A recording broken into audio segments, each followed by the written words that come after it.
इफ्तिखार साहब क्या कहते हैं, मैं तो वो सुनना चाहती नहीं, बहुत ही माशाल्लाह, बहुत अच्छा था। मुश्किल गजल है और ये गाई भी नहीं गई, जैसे अली बिल्कुल सही कह रहे हैं, ये गजल गाई नहीं गई। इसमें इतने टे हैं कि पढ़ना मुश्किल है इसको। हूँ। हाँ हाँ, तेज है। हाँ, डे जो है वो बहुत इस तरह से रिदम में मूवमेंट बिठाना मुश्किल होता है। इसमें अली में किसकी कहानी है कि अच्छा। जब ये गजल मैंने लंदन में कही थी।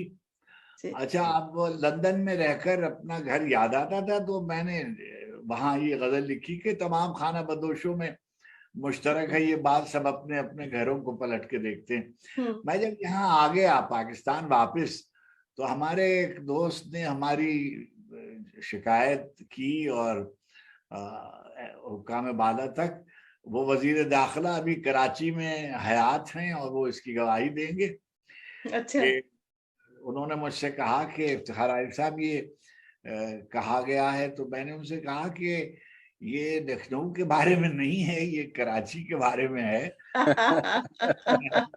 लखनऊ के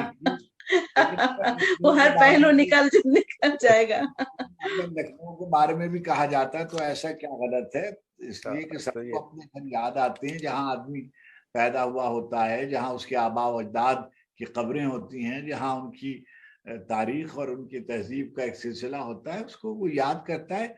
जाहिर है कि कोई अपने घर की तरह तो दूसरे घरों को याद नहीं करता, चाहे वो कितने भी मेहरबान हों। देखिए, यानी मैं समझता हूँ कि दुनिया में मुझे बहुत बहुत से मुल्कों में रहने का इत्तेफाक हुआ, मगर मैं कहता हूँ कि भाई लंदन बहुत मेहरबान शहर है। अच्छा, अब जाहिर है कि अगर फर्ज कीजिए कि कराची मुश्किल शहर है, तो वो कराची है ना, वो कोई यानी लंदन या तेहरान या न्यूयॉर्क जो है ये उसका बदल तो नहीं हो सकता। ये तो बिल्कुल सही। समझने की बात है। बहरहाल, बहुत आपने अच्छी गजल गाई।